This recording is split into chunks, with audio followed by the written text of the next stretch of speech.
This is a story written in real time based on the randomly generated word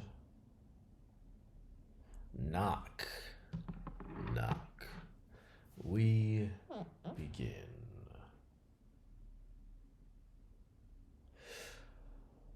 Sound of a woodpecker awoke Bartholomew on a cold fall morning. And the chill of a new day tingled down his spine. Every new day sent a ripple through Bartholomew not of excitement or of anticipation, but of terror.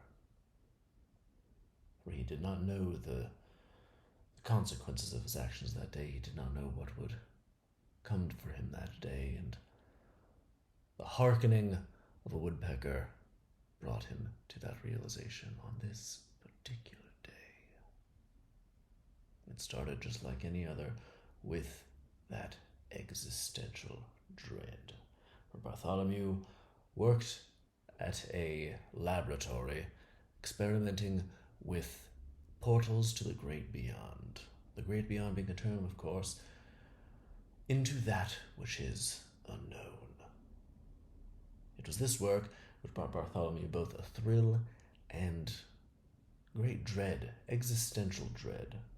But he felt it his duty to explore such a thing in case such creatures or such entities or such energies were in their own realms seeking to find and do harm to him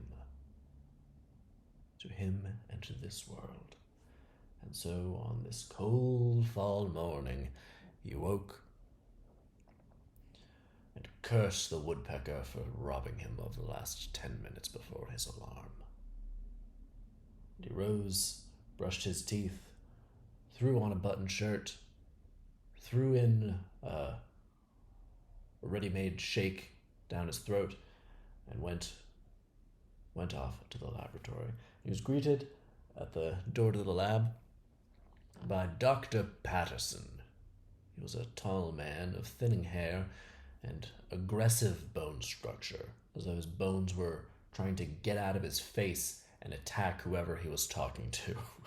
This was Dr. Patterson, and perhaps this added to the dread Bartholomew felt as he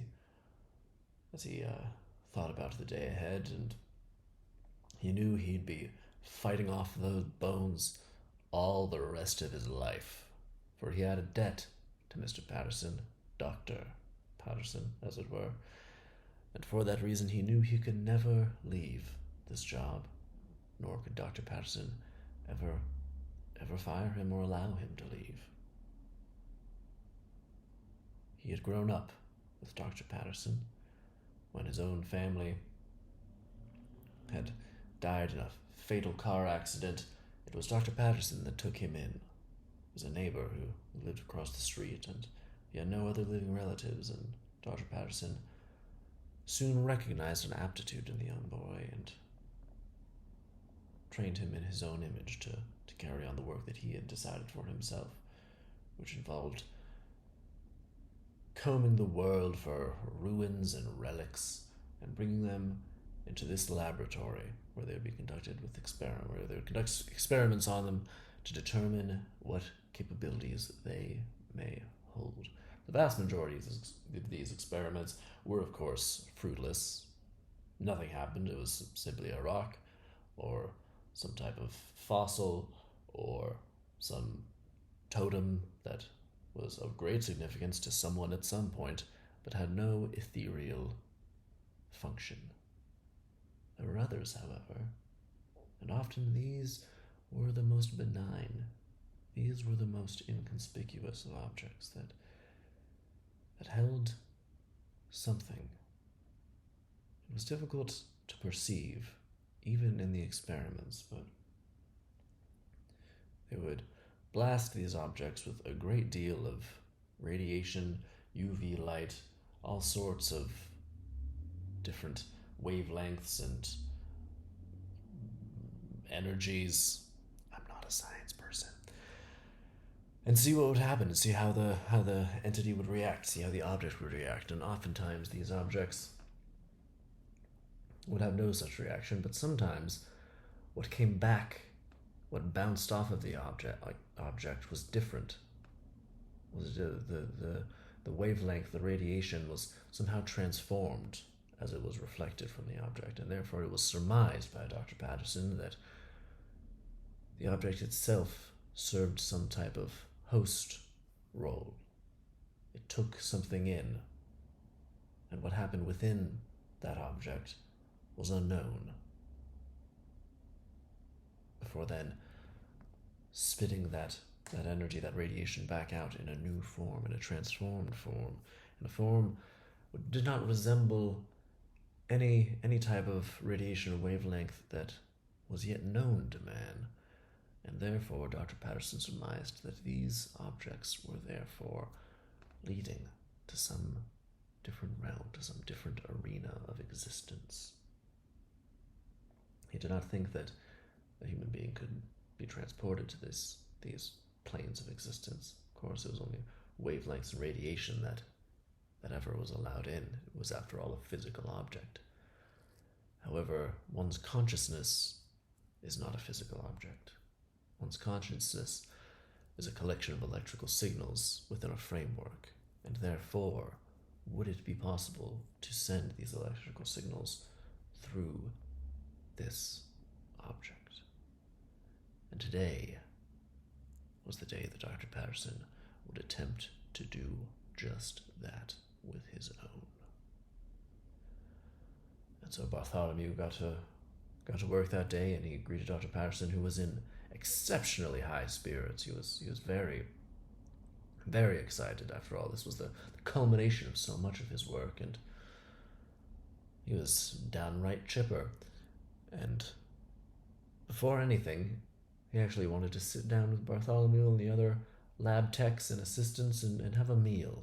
He didn't know what would happen that day, and therefore he wanted to enjoy their company and in these last moments of unknowing, as he put it.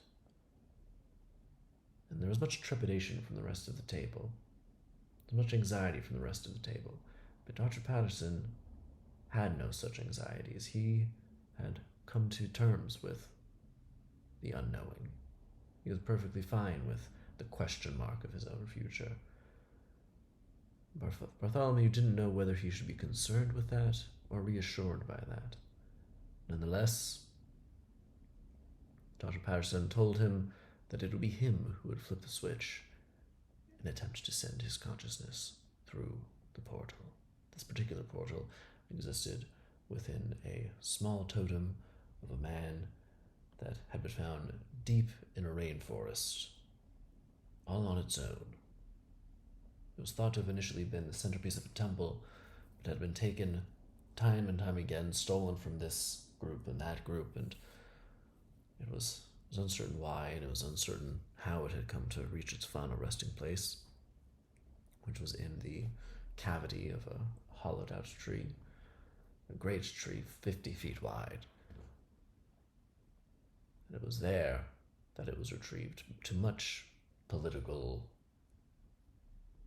controversy, and Dr. Patterson was villainized for taking it, and many would say rightfully so, but it was this unscrupulous nature and uncompromising vision, whether that vision was good or not, that led Dr. Patterson led him his whole life, and led him to this moment when he sat opposite this totem, staring into it.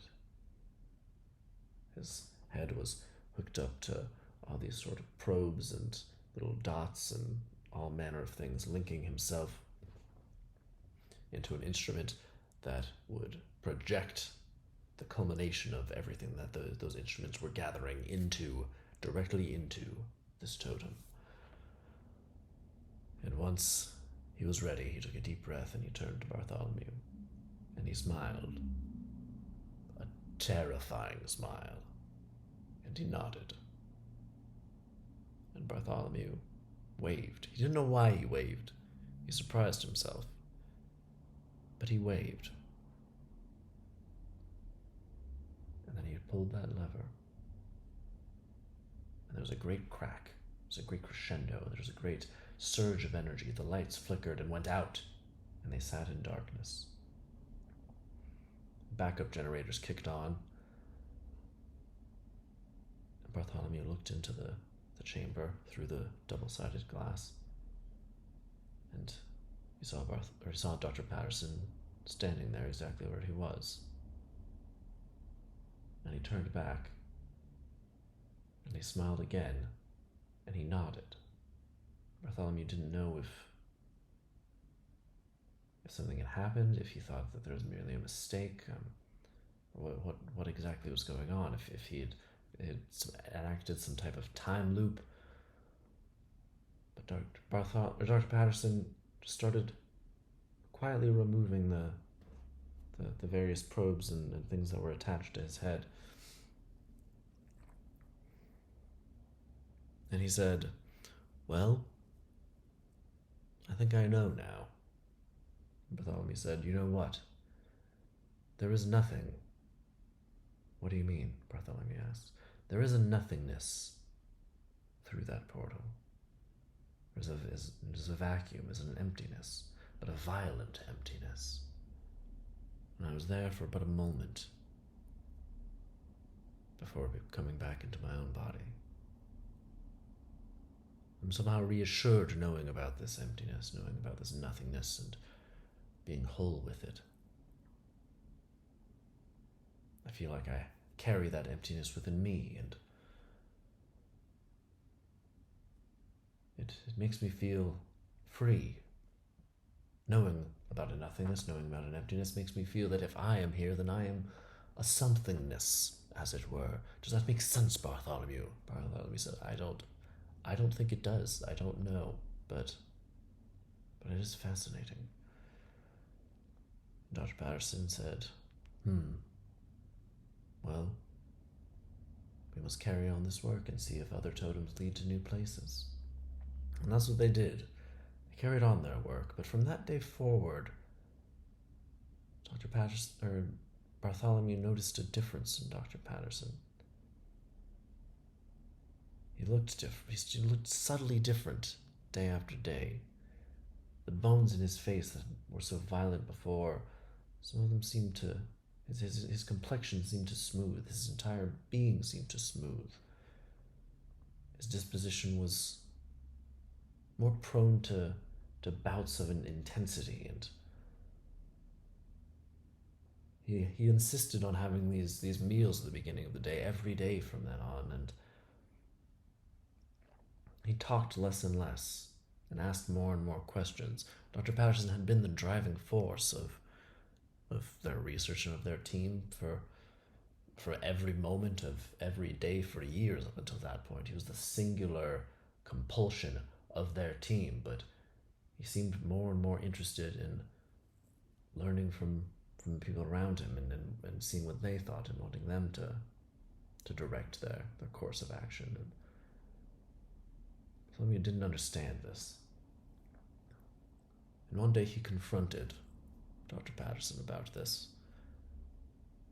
He met Dr. Patterson at his home, and he said, "Doctor, I noticed a difference in you. And was this just some revelation that the nothingness gave into you, or put into you, and you now see an entirely new way of living, an entirely new purpose?" And Dr. Patterson looked at him, and there was a twinkle in his eye, kind of a mad twinkle. And he said, Oh, I am Dr. Patterson." And Bartholomew said, "Of course you are." Dr. Patterson smiled, but it was not a grin that he recognized in Dr. Patterson. Bartholomew, he looked like a wholly different person. Dr. Patterson, he put his knife and fork down, and he said, "Did I ever tell you how it came to be that you came to my home those many years ago?" And Bartholomew said, no, I was so young. I was just a toddler then. But again, I can't thank you enough, and you've given me my whole career. Dr. Patterson said, well, your father was a coworker of mine. At the time we worked for the government, it was top secret, so I couldn't disclose that we were coworkers. No one could know that we were coworkers. We were working on a wholly different subject. It was an alien subject, but nothing ever came of it. It led me to this path that I now am on, but what happened to him and what happened to your family was not merely a car accident. It was the result of one of our experiments that we did together. Your father attempted something similar to what I attempted. We found a relic that we thought it was an alien relic. It turns out it was one of these portals, and well, your father went in and he came out. But what came out was different. It was a different person, it was a different man, it was a different being. You've seen yourself when we send the radiation through, when we send wavelengths through, they come back, but they come back changed, almost imperceptibly in a way that can't be quantified, but they do come back. And well, he came back a different man. Not a man at all, you could say, and in a terrible moment, he killed your entire family. And then himself. And none of their bodies were ever found. Brother said, well, if none of their bodies were ever found, then how do you know that he killed anyone? And Dr. Patterson said, oh, I know. And that was all he said. And then Bartholomew said, but you went through. You went through that portal days ago. Or weeks ago, months ago, however long it was.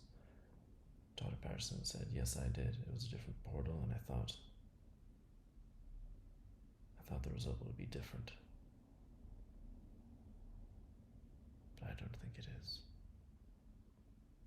The nothingness is ever present, and going into the nothingness will take and it will give. And the way you come out will be different. And Bartholomew looked into his eyes, and in his eyes he saw that same flicker of that sort of manic flicker that he recognized before, but he recognized it as something altogether different. It wasn't a manic flicker, it was something wholly abominable. It was terrifying, it was existential, it was a nothingness. And Dr. Patterson stood up. He watched to Bartholomew, to behind him, put his hands on his shoulders, and he said, and now we go. Bartholomew said, where are we going? And Dr. Patterson said, to meet your father and your family in the nothingness. Boom. The end. That was wild. It kind of ended up sort of Lovecrafty, like a scientist in a Lovecraft story. Also, ambiguous ending. Did they go to the nothingness? Did they meet his family? Did he just go insane and kill him? Up to interpretation. Take from it what you will. Damn, that was crazy. All right, cool. There you go. If you like these, go ahead and subscribe. I'm going to be doing more. See you next time.